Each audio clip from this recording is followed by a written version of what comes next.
And we're back. I'm Paul Fabrizio. And I'm Don Frazier, and welcome to the Constitution Line by Line. We've got political science on the right, history on the left, at least stage right, stage left. There you go. It has absolutely nothing to do with our particular angle on any of this interpretation. No, not at all. And in fact, sometimes we're all over the place. But anyway, by the way, we both teach at McMurray University in Abilene, Texas. We do. Yeah. A little humid today. It had big thunderstorms roll through it, springtime in Texas. So. Yes, indeed. All right, so we are in Article 1, Section 7, Clause 2. Yeah. Now, this is going to be a long thing, so if you want to take a nap, bring up your pillow. I'm glad you watered up before. Okay, here we go. Are you ready? Yep. Do you want to read instead of me? I'd be happy to. Yeah. I can read. Make him read the long one. He's got a better radio voice than I do.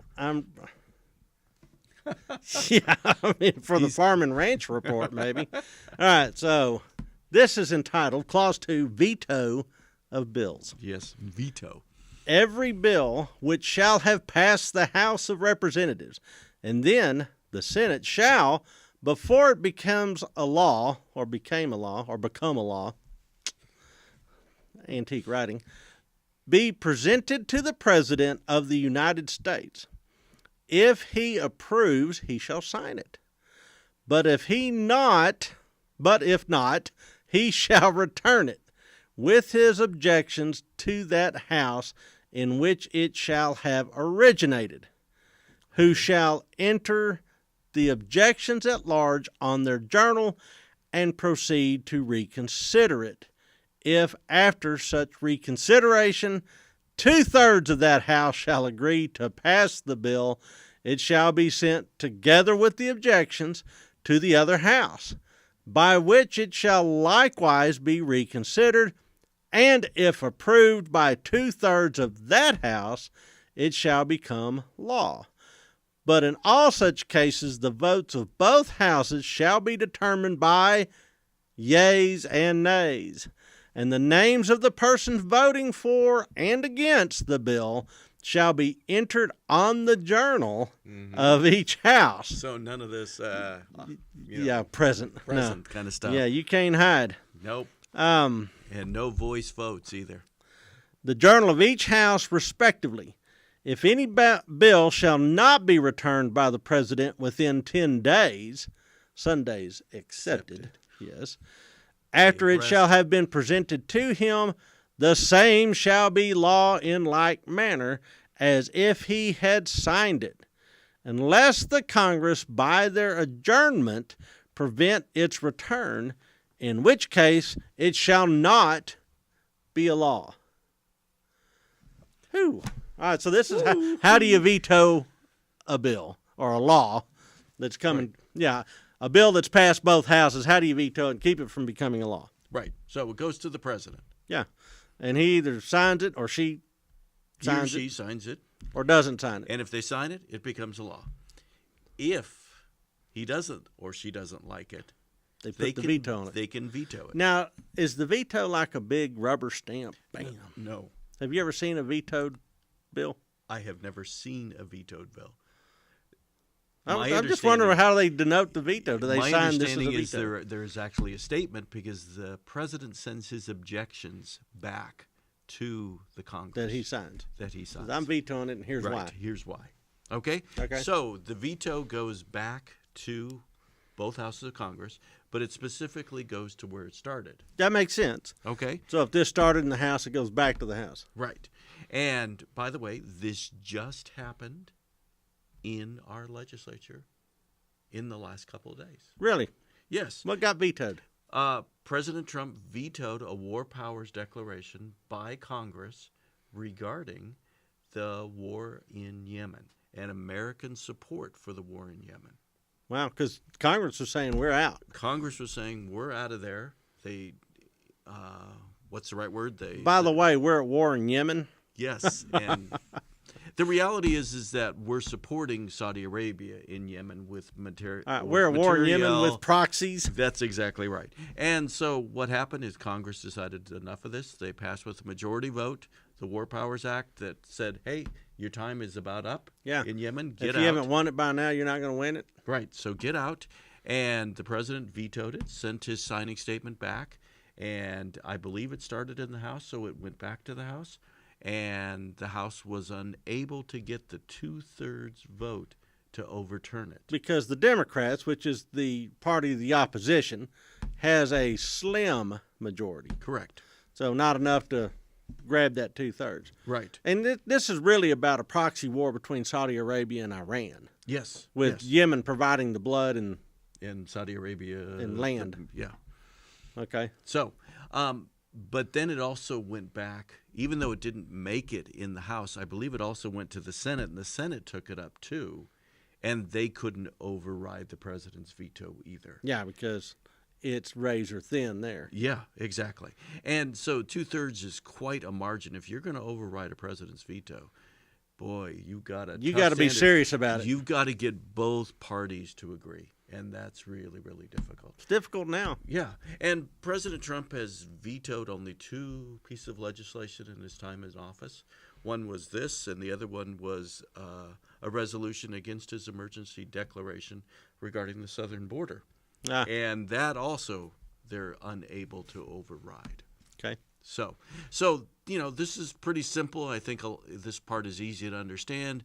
President doesn't like it. It goes back to Congress. Congress needs 2/3 vote to override it. But it can get complicated after this. Oh. Okay?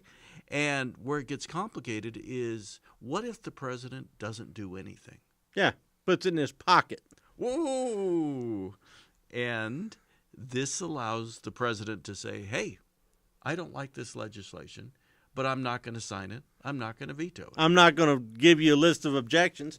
I'm just going to act like it never came through the door. That's exactly right. And then what happens? Okay? And you read it. After 10 days, Yeah. Sunday's accepted. Yeah, it becomes law. It becomes law. Yeah, so if Congress is in session. Yeah, if Congress is in session. So if you're wily, you'll pocket it, and then Congress has to choose between Christmas or passing the law. Yeah. Easter holiday, Yeah. something like that, spring break, whatever it is. August is a horrible time for Congress to be in session. Oh, yeah. So that's a great time to take a recess. So if you're going to send a passed piece of legislation to the White House for signature, you got to be looking at your calendar and making sure it's pocket veto proof. Yeah. Now, the other side is, what if Congress is not in session? I guess it's not a law. What does it say? I think it says it's You not a read law. it. Yeah. You read it. It said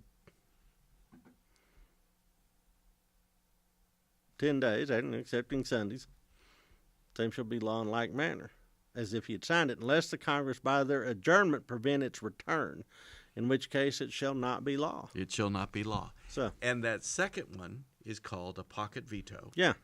And there were some presidents who really loved the pocket veto. Well, Andrew Jackson Tell us about was one of them. Well, I it. Do you mean, remember? I don't remember the specific instance, but you have something in mind. I can tell. There's a story, and you historians would know whether it's correct or not, where he literally sat on a bill, stuck it under his rear, and then picked up a pistol and said, I dare Congress to come and get this bill from me. Well, he's said that several times. Yeah. So Told the Supreme Court, now you've passed your law, try enforcing it. yeah, exactly. So, there's a little bit of legend built up about. Yeah, these he gets pocket all the vetoes. colorful legends. Yes, he does. Well, he was a colorful guy. He was a colorful guy full of lead, as it turns out. Now, the veto is a Latin word, Okay. and there was a consular veto in Republican Rome. And the Senate could pass some law, and the consul could say, no, that's probably a bad idea, and veto it. Okay. And I think the Latin means something like, killed or blocked or stopped. Could they have overridden? I don't know that there was a mechanism for the Senate to override a consular veto other than the consul would leave. And then the new consul would come in and you'd try it again. So you had a very short term in office, and there was 2 consuls. Oh. So okay. that helps. Yeah. So you just had to, play the waiting game. Yeah. And then get Flavius Maximus out of there and wait for the next guy to come in. Okay. So the framers of the Constitution went back in their history. Yeah, and actually borrowed the language. Yeah. And said, all right, we need to have a chief executive that can block legislation that they believe is contrary to the good of the nation. Right. And in all fairness, the chief executive in his role, and we'll learn more about that later in this course, is privy to information and circumstances that members of Congress are not. Well, we think so. I would assume so. We assume so. Different conversations with, like, the Department of State. Yeah, they might be. Again, we're assuming that all takes place. That kind of responsible governance takes place. Sure. Is that, in fact, the case? I think the bigger difference is that the president is the only one who's elected nationwide. So you put the political spin on everything. Right. So that he actually, or she actually, they are the only ones who aren't bound by provincial electoral interests. Okay. Okay? They're not small-minded Exactly. to their 30,000 constituents. Yeah, exactly. Or to their state's constituents. Sure. And so the president, therefore, has to represent the whole country.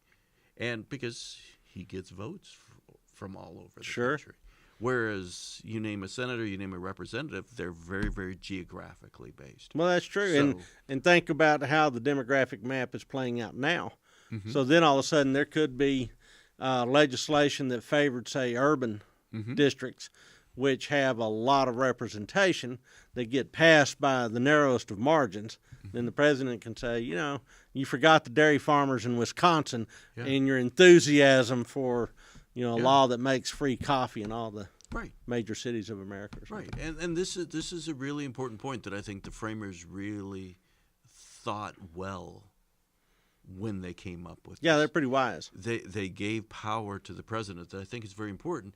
But then they also said, sometimes presidents can go a little cockeyed here. Yeah, and so we got to be able to pass it. We got to be able to do it. And what we're seeing here, and I don't think it's celebrated enough as part of who we are as a country, is checks and balances. We always talk about checks and balances. Yeah. This is the prime example of checks and balances. This is a good check and balance. And, we didn't give complete power to the Congress.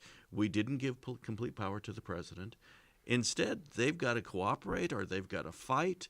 That's the way it is. Yeah.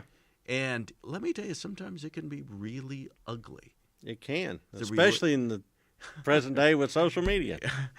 But it's not just today. Go back prior to the Civil War, go back after the Civil War. Knives and canes and pistols, we've talked about that, yeah. Exactly. So there can be ugliness that just comes from this. But to the framers, this is a very, very important part. Creative conflict. System. Yeah. Sometimes it doesn't seem creative, though. Sometimes again, Don always thinks of the positive way to spin it. Well, I'm such an upbeat and positive fellow. He always goes back to the virtues. That's right. That's right. So those ancient Romans. That's right. Civic virtue. Civic virtue. All right. So there we go. We've got Congress with the real power to write laws. Yeah. But president has a responsibility to say, it's in the national interest or that's not in the national interest. And then Congress can go back and try to whack the president down if he gets too uppity. Sure. But they need to pass responsible laws. Of course, what is the definition of responsible laws? That's up to the president, apparently.